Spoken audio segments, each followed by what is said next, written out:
तो भक्ति बुद्धि का एक अलग आयाम है जो दुर्भाग्य से आज की दुनिया ने खो दिया है। भक्ति ऐसी बुद्धि है कि आपको समझ आ जाता है कि आपसे कहीं बड़ी एक बुद्धि भी मौजूद है और आपने अपनी छोटी सी बुद्धि को किनारे रखना सीख लिया है। वही भक्ति है। भक्ति का मतलब हर दिन पूजा करना, ये या वो करना नहीं है। भक्ति का अर्थ ये है कि आपका जीवन से जुड़ाव इतना गहरा है कि आप खुद भी मायने नहीं रखते।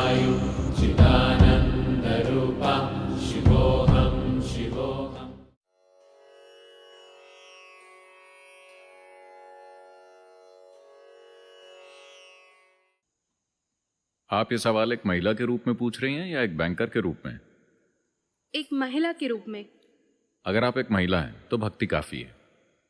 अगर आप एक बैंकर हैं तो हमें जी तोड़ने और जान तोड़ने वाली साधना की जरूरत है।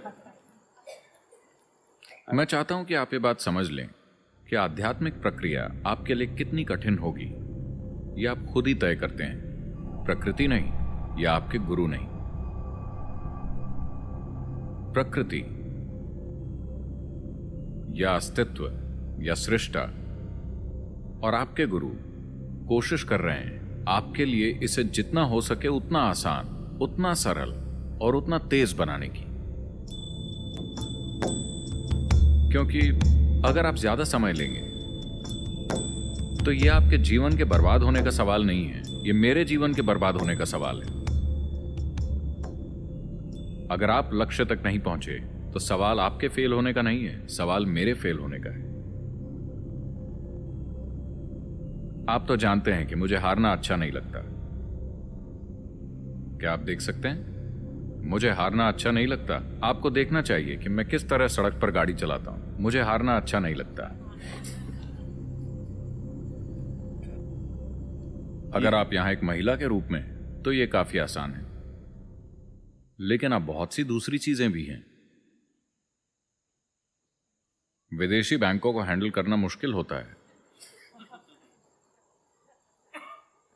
क्योंकि छुपी हुई शर्तें होती हैं। हर समझौते में एक छुपी हुई शर्त होती है। वो इतने छोटे शब्दों में लिखी होती है कि उन्हें पढ़ने में पूरी जिंदगी निकल जाती है। तो ज्यादातर लोग उन्हें पढ़े बिना ही उस पर साइन कर देते हैं। तो सारी छिपी हुई शर्तें मिटा दीजिए। यहां सिर्फ एक महिला के रूप में रहिए। यह बहुत आसान है। अगर आप यहां सिर्फ एक पुरुष या सिर्फ एक महिला के रूप में हैं, तो बस इतने की जरूरत है। इसके लिए इतनी सारी बातों की और बकवास की जरूरत नहीं है। अगर मैं बस ऐसा करूं तो आप वहां पहुंच जाएंगे।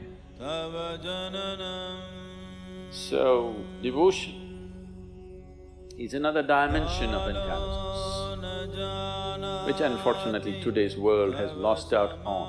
तो भक्ति बुद्धि का एक अलग आयाम है जो दुर्भाग्य से आज की दुनिया ने खो दिया है। अब वो छोटा लड़का जो वायलिन बजा रहा है वो बस 16 साल का है। वो अपने पिता की तरह जीनियस बनने से ज्यादा दूर नहीं है। वो लगभग वहां तक पहुंच गया है। काफी कम समय में वो लड़का उस स्तर तक पहुंच जाएगा। ऐसा ट्रेनिंग की वजह से नहीं हुआ है, ऐसा सरल भक्ति की वजह से हुआ है। आपने देखा वो कैसे बैठता है? देखिए किस तरह वो अपने पिता के पास ढेर सारे प्रेम और भक्ति के साथ बैठता है। आप उसकी आंखों में देखिए, वो कितने प्रेम और भक्ति से अपने पिता की ओर देखता है। उस भाव में सीखने की प्रक्रिया एक बिल्कुल दूसरे तरीके से हो जाती है। एक आंध्र प्रदेश में एक बहुत ही उम्दा संत हुए।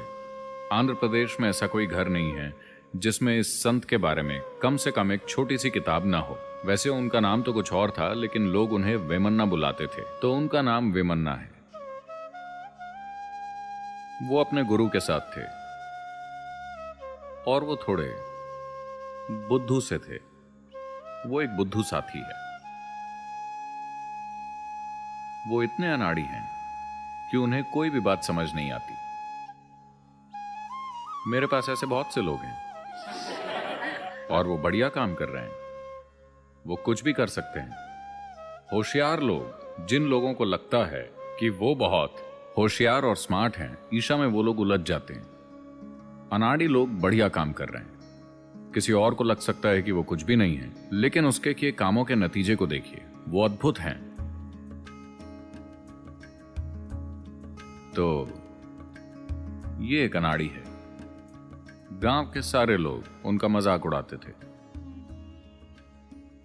लेकिन गुरुजी को उस पर दया आती थी, क्योंकि वो औरों की तरह स्मार्ट नहीं था। एक दिन गुरुजी को किसी बहुत जरूरी कार्यक्रम में जाना था, तो वो नदी पर नहाने के लिए गए। इस लड़के को अपने कपड़े देते हुए उन्होंने कहा, इन कपड़ों को हाथ में पकड़कर खड़े रहो, इन्हें नीचे मत रखना, क्योंकि जमीन गीली है और कपड़े गंदे हो जाएंगे। इन्हें नीचे मत रखना, बस इन्हें हाथ में पकड़े रहो। तो गुरुजी नदी में डुबकी लगाने और नहाने के लिए चले गए, और जब वो बाहर आए, लड़के ने कपड़े जमीन पर रख दिए थे। कपड़ों पर मिट्टी लग गई थी। उसने इसलिए उन्हें नीचे रखा क्योंकि जब गुरुजी ने उसकी ओर देखा, उसे लगा कि उन्हें कुछ चाहिए, और वो कपड़े नीचे रख गुरुजी की ओर भागा। वो बहुत सरल है, एक बार में एक ही चीज, वो दो चीजें नहीं संभाल सकता। ये दो चीजें थी, कपड़े और गुरुजी। दो ने उसे मुश्किल में डाल दिया।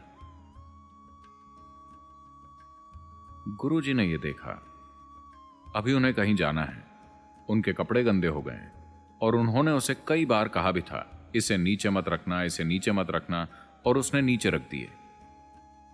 तो गुरुजी ने उसे एक चौक दी और कहा, तुम बिल्कुल बुद्धू हो, तुम और कुछ नहीं कर सकते, यहां बैठो और बस राम राम राम लिखो इस पत्थर पर। इससे ज्यादा तुम कुछ नहीं कर सकते, बस इतना करो, शायद तुम पर कृपा बरस जाए। बस यहां बैठो और राम राम राम लिखो, उसी जगह पर बार बार लिखते रहो। लड़के को इतनी शर्म आई, उसे इतना दुख हुआ, क्योंकि गुरुजी उससे निराश हो गए। उन्होंने उसे कितनी बार बताया, लेकिन फिर भी वो समझ नहीं पाता।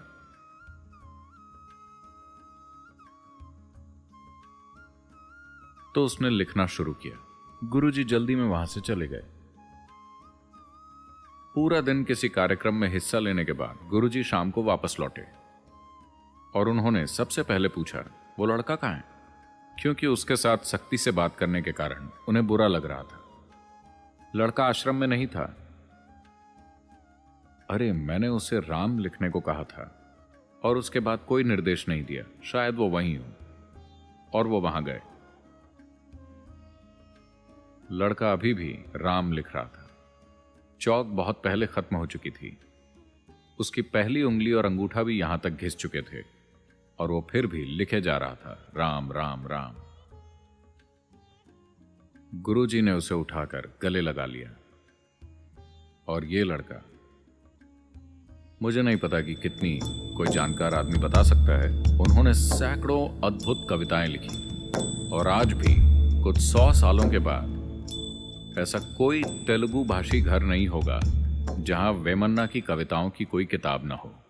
लगभग हर घर में वो होगी। जिस किसी को भी पढ़ना लिखना आता है, उनके घर में वो होगी ही। और लगभग हर कोई इन कविताओं को जानता है। उन्होंने अद्भुत कविताएं लिखी, सिर्फ अपनी भक्ति के माध्यम से।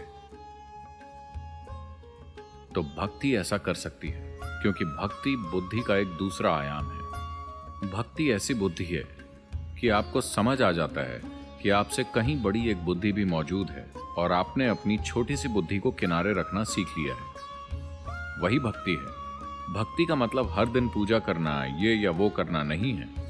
भक्ति का अर्थ ये है कि आपका जीवन से जुड़ाव इतना गहरा है कि आप खुद भी मायने नहीं रखते।